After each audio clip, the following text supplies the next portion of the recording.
Alguns dias atrás nós conversamos com a doutora Dani e a gente falou sobre beleza, tipos de rosto e como isso influencia nos cuidados especiais e como você envelhece. E na época também a gente falou que seria um segundo programa onde a gente daria uma continuação nisso. Hoje nós vamos falar sobre a cefalometria. O que é essa palavra grande e esquisita? A Dani vai explicar pra gente. Tudo bem, Dani? Tudo bem. O que é a cefalometria? Então, através da cefalometria é uma medida, né? São medidas do crânio, então a gente vai qual a distância daqui até aqui, qual a distância daqui até aqui. Então são medidas que a gente faz e essas medidas nós usamos na estética facial. São medidas do rosto para você trabalhar a beleza de cada um. Isso, mais ou menos por aí. Mais ou menos isso. E através dessas medidas a gente consegue mostrar para o paciente, ó, você precisa melhorar isso, você precisa melhorar aquilo, para trazer uma proporção de beleza ao seu rosto. Você me mostrou uma imagem que eu fiquei impressionado, que você trabalha terços. O que são terços para as pessoas então, em geral? assim, vamos tentar mostrar uma imagem aqui para os pacientes, para as pessoas que estão nos assistindo, para entenderem melhor, tá? Dos terços. Então aqui, ó, o Jean pode mostrar. O rosto de uma pessoa dividido em terços. Nós dividimos em 3 terços, né? Terço superior, terço médio e terço inferior. Passamos uma linha aqui na altura da sobrancelha e uma linha abaixo do nariz, tá?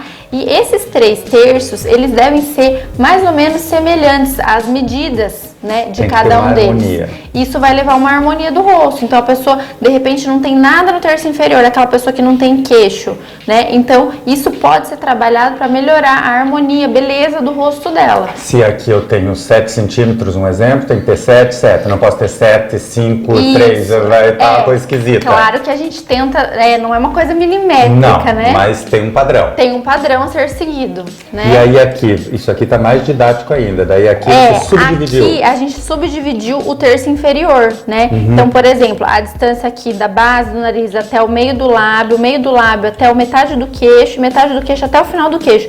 Tudo isso são medidas que também, se forem mais próximas umas das outras, né, vão conferir beleza ao paciente. Você se baseia em todas essas medidas, em todos esses dados, para daí conferir o que você vai melhorar. Isso me lembra uma coisa que eu te perguntei aqui. Tem gente que diz que eu falei que tem que ter a mão leve, eu quis dizer, é milimétrico que você trabalha. Às vezes a pessoa precisa, como nessa imagem, no terço inferior, é isso aqui? Isso, no queixo, no terço inferior. É aqui que você vai melhorar mais do que na parte superior e que ela vai ficar com o aspecto mais bonito como ela quer. Mais bonito e mais harmônico. Porque se a pessoa natural. não tem esse estudo, ela vai preenchendo de qualquer maneira e a pessoa vai virando uma outra coisa. Isso, né? O seu é baseado em números, em dados, em medidas. Isso, não necessariamente a gente mede todos os pacientes, mas agora é uma coisa que eu estou implementando. Seu olhar já é treinado para isso. Nosso olhar é treinado. A gente olha o paciente e fala, esse terço inferior tá faltando, tá muito curto. É aqui que eu vou trabalhar mais. É aqui que eu vou trabalhar. Mas existe a possibilidade da gente medir e mostrar para o paciente, olha só, você tá vendo como seu terço inferior realmente a medida dele está menor. Aí você vai provar que é ali que precisa. Prova, né? Porque o normal é a pessoa olhar a foto da Angelina ou os homens do Cauã, enfim, de uma pessoa que ele admira, eu quero aquele queixo. Às vezes não é o problema no queixo, você vai mexer no terço superior ou no médio e vai dar o resultado que a pessoa quer. Vai dar o resultado, porque de repente a pessoa chega aqui achando, eu preciso colocar, sei lá, no malar, no lábio, e aí a gente avalia ela, a gente vê que ela tá faltando o queixo, ela não tem malar zigomático, como nós falamos no outro programa, que é o principal ponto de sustentação do rosto, ela não tem nada disso, e ela acha que só o lábio, por exemplo, vai dar um resultado para ela, mas é um conjunto, ela precisa trabalhar tudo, né? Perfeito, eu acho isso, porque isso que confere uma harmonia, bom, o nome já diz, né, harmonização, mas tem que trabalhar, isso que eu acho que é muito importante as pessoas saberem, trabalhar com um profissional que saiba fazer esse estudo, porque a estética ficou meio banalizada, né? Qualquer um tá fazendo preenchimento labial, vamos falar disso, que tá todo mundo fazendo, e aí, como diz você, não é isso, aí a pessoa tá lá com aquela boca de pato esquisita, grande, porque é para ficar bonito, mas nem sempre a gente vê alguns exageros, é essa falta de harmonia, de saber onde trabalhar. Às vezes eu quero o lábio e venho aqui e você diz, não, vou descer o teu é o malar, consertou o malar, a boca já parece que você fica em harmonia. Isso, às vezes a pessoa fala, eu quero tratar a papada, por exemplo, vou te dar um exemplo, e ela não tem nada de queixo, né? Então ela não tem queixo, consequentemente o pescoço e a papada estão muito aparentes. Então, na verdade, ela tem que fazer um preenchimento de mento de queixo para melhorar a papada dela. Isso também é uma questão de perfil, que você tem, inclusive, algumas imagens que você me Vamos mostrou. mostrar aqui o perfil, que é muito interessante. A gente está com um livro aqui que nós estamos estudando hoje. Então, assim, ó, a alteração de perfil. Então, nós temos o perfil normal, né? Esse o ortognático. Nós temos o perfil prognata, que vocês vejam que o queixo, ele tá mais evidente, né? Ele tá um pouco mais em excesso. Aqui. Isso, né? E esse aqui o contrário. E esse é o retrognata, que é aquele paciente que geralmente reclama que tem papada, né? Porque ele não tem terço inferior. Olha que terço inferior cortado. Ele não tem queixo, né? Ele é totalmente retrognata. Então vocês vejam que muitas vezes essa região de maxila tá mais expressiva nele e a mandíbula tá bem para trás, bem retraída, que a gente chama, né? Então, estudando isso aqui, você vê o que é possível fazer. Por exemplo, essa última paciente, muitas vezes ela tem indicação até de cirurgia, né? Com cirurgia bucomaxilofacial, porque ela precisa de queixo, ela precisa disso. Mas tem muitas pacientes que vêm nos consultar e falam, eu não quero fazer cirurgia. Tem outra forma disso ser feito? Sim, existe a forma do preenchimento, né? A gente pode fazer uma análise facial e aí devolver para ela um pouco de contorno inferior através do uso do preenchimento. Mas isso nós estamos falando num caso exagerado, né? Que seria exagerado. Quase cirúrgico. Quase cirúrgico. Mas o normal é você olhar para a pessoa. Vamos lá.